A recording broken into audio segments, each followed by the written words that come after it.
दोस्तों सलाम नमस्कार। मैं आपका दोस्त राशिद अजीम। विजय शाह और सोफिया कुरैशी अब आया आउट पहाड़ के नीचे। मारूफ सहाफी सियासी तज्ज़ियेगार डॉक्टर सलीम खान के कलम से। दोस्तों, मजमून शुरू करने से पहले मैं चाहता हूं कि विजय शाह पर आप जितना चाहे लानत भेजिए। सबसे पहले जिसने भारत की महान जांबाज सिपाही लेफ्टिनेंट कर्नल सोफिया कुरैशी पर भद्दा मजाक किया, भद्दा बयान दिया है, जिसने बेशर्मी की सारी हदें पार कर दी है। आइए शुरू करते हैं मजमून को।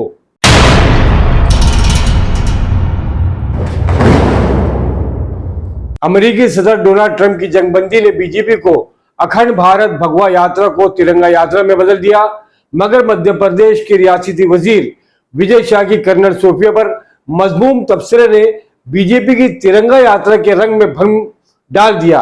इस कारनामे का सेहरा मध्य प्रदेश हाई कोर्ट के सर बनता है। अदालत ने अगर कुंवर विजय कुमार शाह के कर्नल सोफिया कुरैशी पर मुतनाज़ बयान का आज खुद सख्त नोटिस नहीं लिया होता तो ये नाकाबिल माफी जुर्म भी रफा दफा हो जाता। दोस्तों, सच तो यह है, जस्टिस अतुल श्रीधरन की क़यादत वाली डिवीजन बेंच ने मध्य प्रदेश के डायरेक्टर जनरल पुलिस को 4 घंटे के अंदर यानी शाम 7 बजे से पहले मुलजिम वजीर के खिलाफ FIR दर्ज करने की हिदायत देकर वजीर आला मोहन यादव को धर्म संकट में डाल दिया। बीजेपी के तहत काम करने वाला खुद सर इंतजामिया क्योंकि अदालती अहकामात को भी खातिर में नहीं लाता, इसलिए दो टोक अंदाज में खबरदार किया गया कि अगर ऐसा नहीं हुआ तो डीजीपी को तौहीन अदालत एक्ट के तहत कार्रवाई का सामना करना पड़ेगा। बस जुबान विजय शाह के खिलाफ फौरी तौर पर FIR की खातिर अदालत का सख्त लहजा मामले की संगीनी का इतराफ है। रियासत के एडवोकेट जनरल ने जब इस मामले में वक्त मांगा तो जस्टिस अतुल श्रीधरन बोले, मैं कल जिंदा नहीं रह सकता। इस मुख्तसर जवाब ने बैक वक्त जस्टिस लोहिया और जस्टिस मुरलीधर की याद दिला दी। अव्वल अस्कर की पुरस्कार मौत और मौखर अस्कर का कपिल मिश्रा के खिलाफ FIR पर इसरार के नतीजे में रातों रात दिल्ली से चंडीगढ़ ऐसा तबादला कि फिर वो सबकदोश होने तक दिल्ली नहीं आ सके। अपने इबरतनाक अंजाम से बेनियाज जस्टिस श्रीधरन का हौसलामंद मौक़िफ़ काबिल सताइश है। उनकी उसूल पसंदी का यह आलम है कि 7 सालों तक मध्य प्रदेश की अदालत में खिदमत अंजाम देने के बाद उन्होंने आज खुद सुप्रीम कोर्ट से अपने तबादले की दरख्वास्त की थी। उनका कहना था चूंकि अगले साल से उनकी बेटी इसी अदालत में प्रैक्टिस करने जा रही है, इसलिए उनका किसी और रियासत में तबादला तकाज़ाए इंसाफ है। इस मार्च में वो लौट कर आए और विजय शाह के लिए मुसीबत बन गए। रियासती वजीर के वकील ने एतराज किया कि अदालती हुक्म सिर्फ अखबारी रिपोर्ट्स पर मुबनी है, तो अदालत ने कहा कि अब इसमें सरकारी रिकॉर्ड और वीडियो लिंक्स भी शामिल होंगे। अदालत रियासत के एडवोकेट जनरल प्रशांत सिंह को सख्त हिदायत जारी करने के बाद अगले दिन सुबह मुकदमे की अव्वल समाअत तय कर दी। इस जबरदस्त फटकार के बावजूद बेहया इंतजामिया शाम 6 बजे तक FIR दर्ज नहीं कर सका। वैसे तकरीबन 7:30 बजे एक फुसफुसी FIR तैयार तो हो गई थी, मगर निस्फ शब तक सरकार के चश्म अबरू का इंतजार होता रहा और रात तकरीबन 11:30 बजे तारीख बदलने से कबल बहालत मजबूरी इसे दाखिल किया गया कि कहीं हित्तक इज्जत का मामला न बन जाए।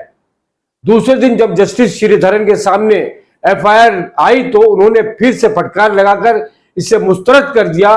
उनका एतराज था कि इस गुमराहकुन FIR में मुलजिम के करतूत लिखे ही नहीं गए, इसलिए दौरान समाअत टिक नहीं सकेगी।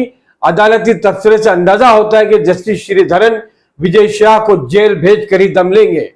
अदालत ने FIR पर कई एतराजात किए, मसलन इसमें मुश्तबा शख्स के करतूतों का एक भी तस्करा मौजूद नहीं है। इस तरह गोया इसके खिलाफ दर्ज जुराइम को नर्म किया गया है।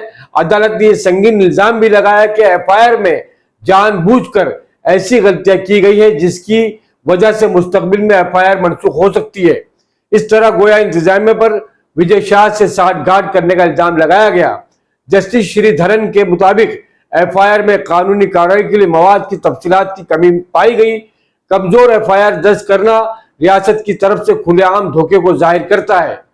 वो यही नहीं रुके बल्कि इंतजामिया को खबरदार करते हुए आगे बढ़कर हुक्मनामे में यह भी लिख दिया कि मुस्तकबिल में हाई कोर्ट ये जानने की कोशिश करेगी कि महकमे पुलिस में इस अनाड़ी कोशिश का जिम्मेदार कौन है। अदालत आलिया ने कहा कि फ्रॉड खत्म करने के लिए हाई कोर्ट का मुकम्मल हुक्म FIR में शामिल करने की ताकीद की और अदलिया इस नतीजे पर पहुंचा कि अगर इस मुकदमे की निगरानी नहीं की जाएगी तो पुलिस मुंसिफाना तफ्तीश नहीं करेगी, नए शको शुबात पैदा होंगे। इसलिए अब हाई कोर्ट केस की तहकीकात को अपनी निगरानी में रखेगी। ये रियासती हुकूमत के गाल पर करारा तमाचा और वाज़ेह अदम एतमाद का इजहार है। इस पर तो विजय शाह के साथ वजीर आला मोहन यादव से इस्तीफा ले लेना चाहिए, लेकिन बकौल अल्लामा इकबाल बीजेपी के मर्ज नादा पर कलाम नर्म और नाजुक भी असर होता है। मध्य प्रदेश के काबीना वजीर विजय शाह को अंदाजा था कि उनके अपने सूबे की अदालत आलिया में दाल नहीं गलेगी, इसलिए वो हाई कोर्ट की कार्रवाई को रुकवाने के लिए दौड़े दौड़े सुप्रीम कोर्ट पहुंच गए। उन्होंने सोचा होगा कि रियासत का वजीर आला मोहन यादव ना तजुर्बेकार और कमजोर आदमी है, मगर दिल्ली में तो उनके कबीले में से ताल्लुक रखने वाले अमित शाह का बोलबाला है और फिर मोदी भी है, जिनके लिए सब कुछ मुमकिन है। लेकिन बेचारे विजय शाह की सारी कयास आराई गलत निकल गई और मायूसी हाथ लगी। सुप्रीम कोर्ट ने अव्वल तो फौरन समाज की दरख्वास्त को मुस्तरद किया और अगले दिन की तारीख दी, फिर एफआईआर को मंसूख करके हाई कोर्ट को रोकने से मना कर दिया। ऊपर से ऐसी फटकार लगाई कि मौसूफ के होश ठिकाने आ गए। कर्नल सोफिया कुरैशी पर दिए गए इंतहाई काबिल एतराज बयान पर सरजनिश करते हुए कहा, नए चीफ जस्टिस बी.आर. गवई बोले, आप वजीर हैं और इस हैसियत से आपको ये जेब देता है कि आप इस तरह की जबान इस्तेमाल करें? क्या ये एक वजीर को जेब देता है? विजय शाह के वकील ने दलील दी कि उनके मुवक्किल ने माफी मांग ली है और मीडिया ने उनके बयान को सियाक़ो सबाक़ से अलहदा करके पेश किया। ताहम अदालत ने सवाल किया कि अगर उन्हें शिकायत थी तो वो मध्य प्रदेश हाई कोर्ट के सामने क्यों नहीं पेश हुए। अदालत ने मजीद कहा कि वो इस मामले की अगली समाअत कल करेगी और 24 घंटे में कुछ ऐसा नहीं होगा जिससे रोक लगाना जरूरी हो। सुप्रीम कोर्ट ने वाज़ेह तौर पर कहा कि जब मुल्क मुश्किल हालात से गुजर रहा था तो अवामी ओहदे पर बैठे शख्स से इस तरह के गैर जिम्मेदाराना बयान की हरगिज तवक्को नहीं की जा सकती। अदालत ने कहा कि वजीर के बयान से समाजी हम आहंगी पर असर पड़ता है और ऐसे वक्त में खातून फौजी अफसर को निशाना बनाना नाकाबिल कबूल है। इस तरह गोया वजीर शाह को मोदी और शाह भी नहीं बचा सके और उन्हें जलील और रुस्वा होकर दिल्ली से लौटना पड़ा।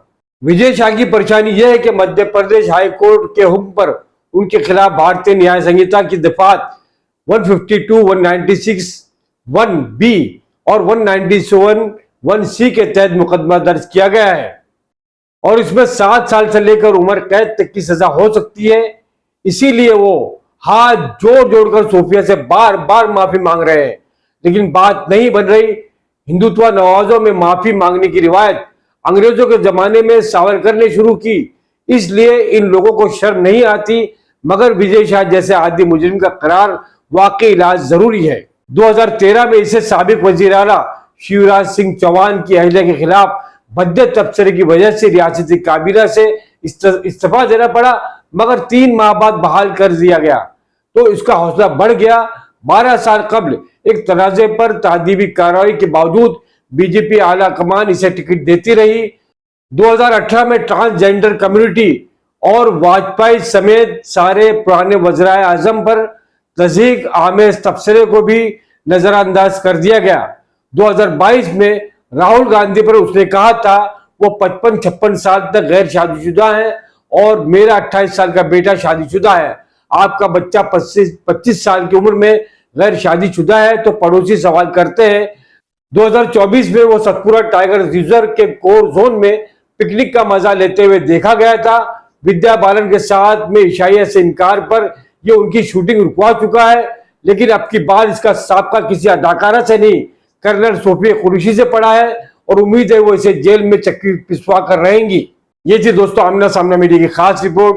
कैमरा पर्सन शाहिन पटेल के साथ आपका दोस्त राशिद अजीम इजाजत चाहता है। शुक्रिया, धन्यवाद, जय हिंद, अल्लाह हाफिज।